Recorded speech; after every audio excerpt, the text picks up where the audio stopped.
right, Shalom boys here. Well, doing a quick run down to the local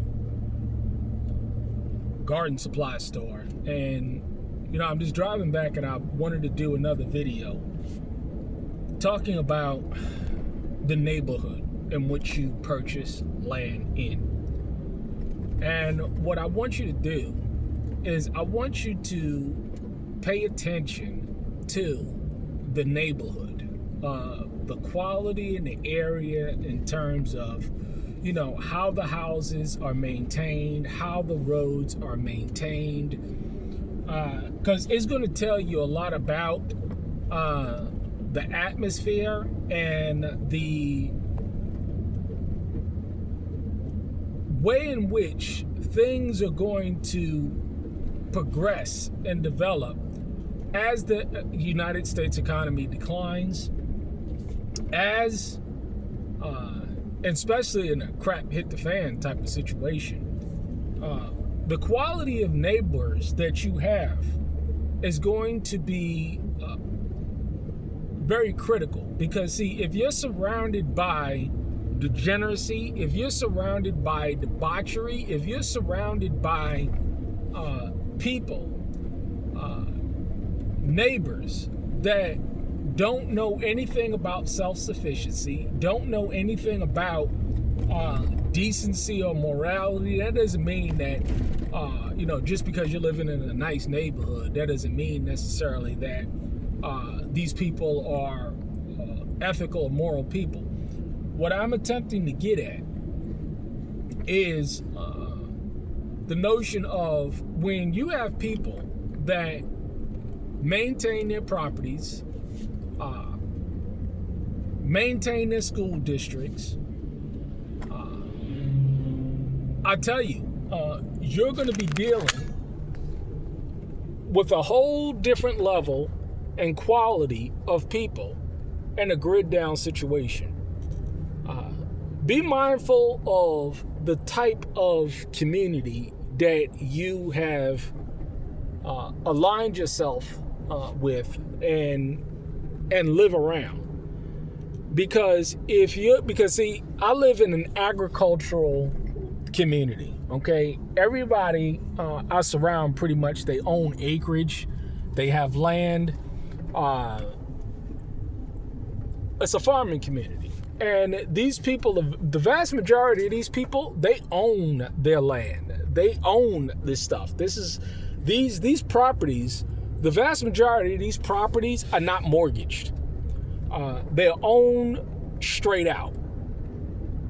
And when you're dealing with this level of self-sufficiency on a community basis, on a community level, what's going to happen is that these people are going to be far more resilient in protecting what they have, because they spent a lifetime, and this is generational wealth. They spent a lifetime developing their properties. You see all the way back in the cuts, a big old piece of property back there. These people, they own generational wealth, and they're not going to just have a whole bunch of bandits come in and take their properties or one rug shot. No, they're going to defend their properties, and these are the kind of environments that you're going to want to purchase land in, because communities like this, and I've spoken to my neighbors. I know who my neighbors are. They're professionals. They're one of my neighbors, he builds Walmarts. Another one, he's into iron welding. And I'm telling you, man, all of these properties, they're well maintained. They're beautiful. You see how the roads are maintained. They're going to protect it. They're going to band together. They're going to form community watch groups. Roads are going to be blocked off. They're just not going to be having, bandits roaming around, stealing and killing and maiming and stuff like that. They're just not going to tolerate it, because these properties have been in families generationally. Now you see whether it's nice double wides or brick homes or nice homes like this. I mean, all these properties, when you see these roads going back, I mean, they're all way off in the cut. You see how these properties are maintained? This is where I live. This is my neighborhood. And so you're going to want to make sure that when you're purchasing land, you think about the greater environment, your neighbors, your community. How do they maintain their properties? How do they maintain their lands? What do they do? Because this is going to be critical. You got to understand, this is going to be so critical. And if you're in an impoverished neighborhood, this is where a lot of the crime is going to be, because these people have a scarcity mentality. As opposed to people out here, they have a mentality of abundance. Sheer abundance. You know, one of the biggest land that I'm around, or, my little homestead is around multi-millionaire property owners. I mean, they own land. They are all around there. They own this stuff. You know what I'm saying? This is my neighborhood. This is where I live. And let me tell you something. These people are just not going to be complacent. You know what I'm saying? A good neighbor of mine right here. Look at this property right here. That was for sale. And I'll tell you, man, banging property. Beautiful landscape. Beautiful land. And so let me tell you something.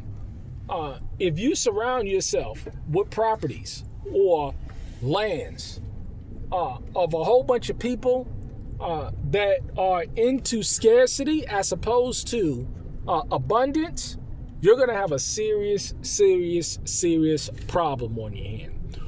Always think about the environment in which you are purchasing land, because let me tell you, if you're around a whole bunch of poor people, that is abundance and scarcity, this is what people do. What they do is they go ahead and they purchase these lands, and it's cheap, on the cheap. That's what they do. They purchase the land on the cheap, and as a direct result of that, you're going to get other people that are purchasing land on the cheap, and then you're not going to be able to purchase good quality land because you're surrounded by impoverished people. People that don't know how to produce for themselves, create for themselves. Very critical. You got to understand, know where you're buying property in terms of the neighborhood and the quality of people that you're surrounding yourself with. All right. Shalom.